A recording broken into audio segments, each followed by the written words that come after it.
በዓለማችን በጣም አስገራሚና አስደናቂ የሆነው የሰው ልጅ የኢንጂነሪንግ ውጤት በጣም ከግዝፈታቸው የተነሳ ከስፔስ ላይ ጭምር የሚታዩ የዓለማችን አስደናቂ ሃይድሮ ፓወር ግድቦች የት ሀገር ተገነቡ? ማን ከማን ይበልጣል? የህዳሴ ግድባችን በማለቁ ኢትዮጵያም ከነዚህ በዓለም ላይ ከሚገኙ ትላልቅ ግድቦች ተርታ ውስጥ ተሰልፋለች። በዓለም ስንተኛ ደረጃ ላይ እንደተቀመጠች አብረን እናያለን። አብራችሁን ቆዩ።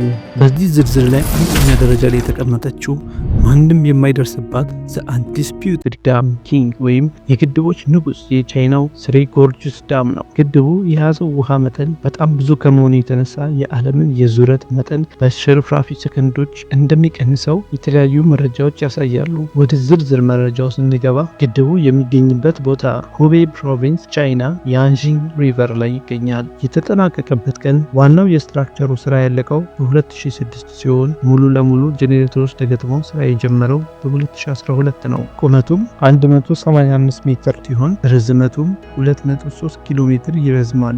የውሃ የመያዝ አቅሙም 39.3 ቢሊዮን ሜትር ኪዩብ ነው።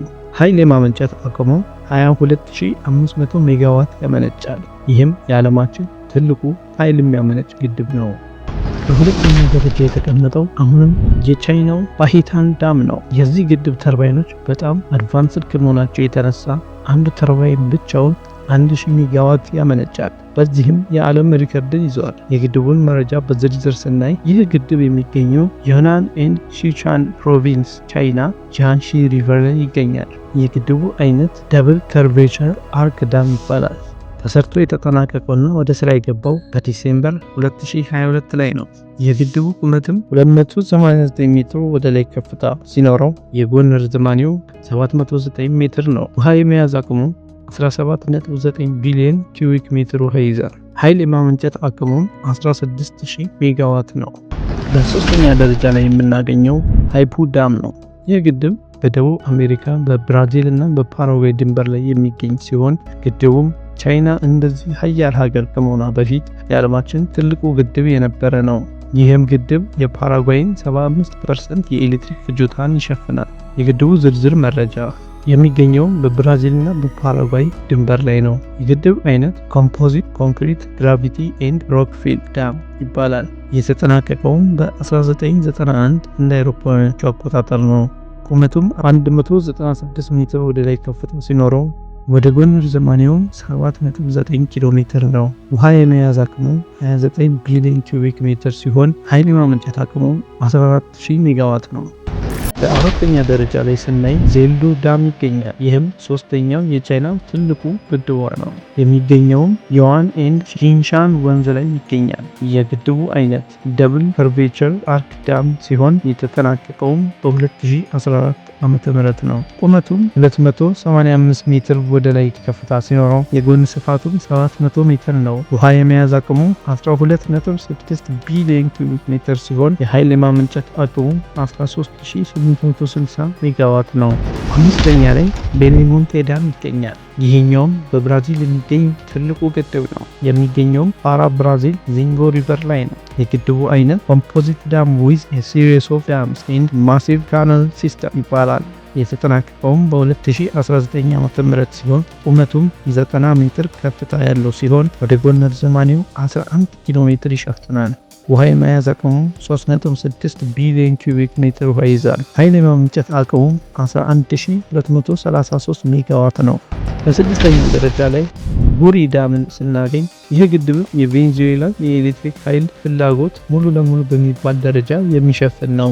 ይህ ግድብም በቮሊዩም ወይም በመጠን የዓለማችን ትልቁን የሰው ሰራሽ ሐይቅ ፈጥሯል። የሚገኝበት ቦታ በቬንዙዌላ ካሮኒ ሪቨር ላይ ይገኛል። የግድቡ አይነትም ኮንክሪት ግራቪቲ ኤንድ ኢምባንክመንት ዳም ይባላል። የተጠናቀቀውም በ1986 ነው። ቁመቱም 162 ሜትር ወደ ላይ ከፍታ ሲኖረው የጎን ስፋቱም 7.4 ኪሎ ሜትር ይሸፍናል። ውሃ የመያዝ አቅሙ 135 ቢሊዮን ሜትር ኪዩብ ሲሆን ኃይል ማመንጨት አቅሙም 10235 ሜጋዋት ነው። ሰባተኛ ላይ አሁንም በቻይና የሚገኘው ውዳውንዲንግ ዳም ነው።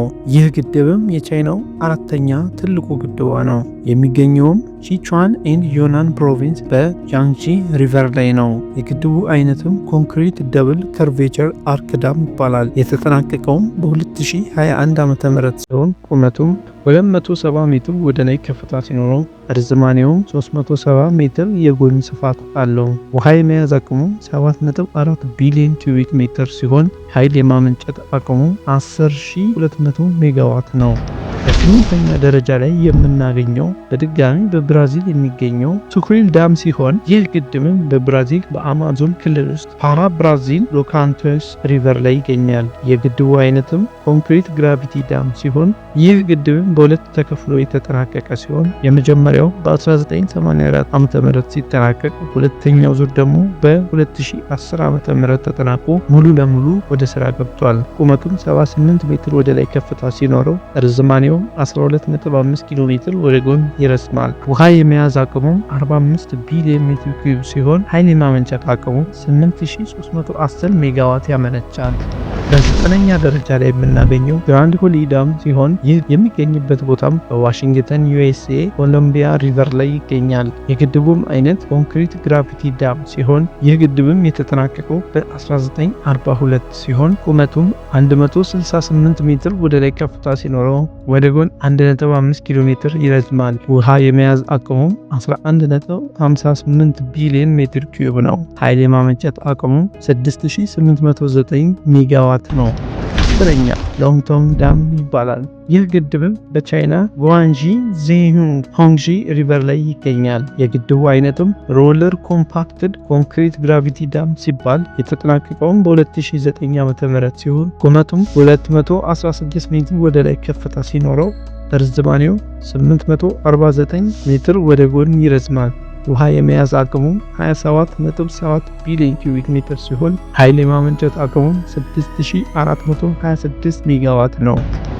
በ11ኛ ደረጃ ላይ የምናገኘው ሳያኖ ሶሺንሲያ ዳም ሲሆን ይህ በራሻ የሚገኘው ትልቁ ግድቧ ነው። ይህ ግድብም በ2009 ዓ.ም ላይ አስከፊ የሚባል አደጋ ያደረሰ ሲሆን እንደ አዲስ ሪኮንስትራክት ተደርጎ ወደ ስራ የገባ ነው። የሚገኘውም በካካሲ ራሽያ ሲሆን የኒሴይ ሪቨር ላይ ይገኛል። የግድቡም አይነት አርክ ግራቪቲ ዳም ሲሆን የተጠናቀቀው በ1985 ዓ.ም ነው። ቁመቱም 242 ሜትር ወደ ላይ ከፍታ ሲኖረው ርዝማኔውም 1 ኪሎ ሜትር ወደ ጎን ይረዝማል። ውሃ የመያዝ አቅሙ 31.3 ቢሊዮን ኪዩቢክ ሜትር ውሃ ሲይዝ ኃይል የማመንጨት አቅሙም 6400 ሜጋዋት ነው።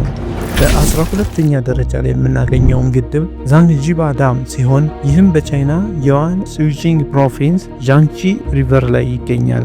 የግድቡ አይነትም ግራቪቲ ዳም ሲባል የተጠናቀቀው በ2014 ዓ.ም ነው። ቁመቱም 161 ሜትር ወደ ላይ ከፍታ ሲኖረው ርዝማኔው 909 ሜትር ወደ ጎን ይረዝማል። ውሃ የመያዝ አቅሙ 5.16 ቢሊዮን ኪዩቢክ ሜትር ሲሆን ኃይል የማመንጨት አቅሙ 6400 ሜጋዋት ነው።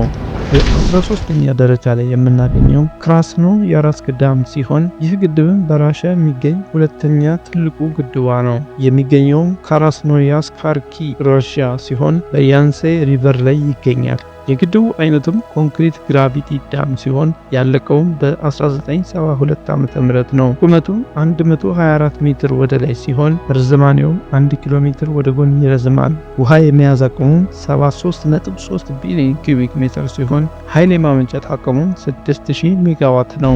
በ14ኛ ደረጃ ላይ የሚገኘው ኑንዘዱ ዳም ሲሆን ይህ ግድብም የቻይና ስድስተኛው ግድብ ነው።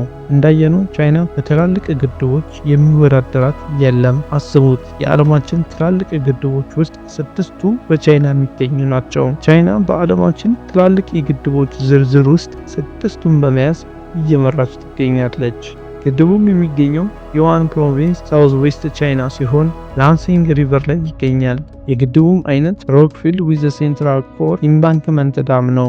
ይህ ግድብም ተሰርቶ የተጠናቀቀው በ2014 ሲሆን ቁመቱም 261 ሜትር ወደ ላይ ከፍታ ሲኖረው ርዝማኔውም 608 ሜትር ወደ ጎን ይረዝማል።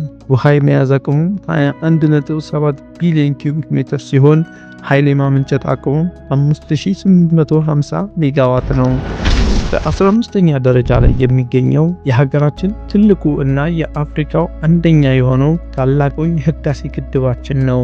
ይህ ግድብም የመላው ኢትዮጵያውያን የሐሳብ፣ የእውቀት፣ የጉልበት፣ የገንዘብ እንዲሁም የደም ውጤት ነው።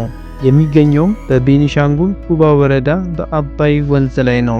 የግድቡ አይነትም ሮለር ኮምፓክትድ ኮንክሪት ግራቪቲ ዳም ሲባል የተጠናቀቀውም በ2025 ዓ.ም ነው። ቁመቱም 145 ሜትር ወደ ላይ ከፍታ ሲኖረው ርዝማኔውም 1.8 ኪሎ ሜትር ወደ ጎን ይረዝማል። ውሃ የመያዝ አቅሙም 74 ቢሊዮን ሜትር ኪዩብ ሲሆን ኃይል የማመንጨት አቅሙም 5150 ሜጋዋት ነው። እንግዲህ ዛሬ በዚህ ቪዲዮ የዓለማችንን በጣም ትላልቅና ግዙፍ የኃይል ማመንጫ ግድቦችን አይተናል። የሀገራችን የህዳሴ ግድብም በዚህ የዓለማችን ትላልቅ ግድቦች ውስጥ አንዱ በመሆን ተካቷል። አብራችሁኝ ስለነበራችሁ እያመሰገንኩ ቪዲዮን ከወደዳችሁት ላይክ፣ ሼር፣ ሰብስክራይብ በማድረግ ሀሳብ አስተያየታችሁን ኮሜንት ላይ ጻፉልኝ። ሰላም ሁኑ። ይመቻችሁ።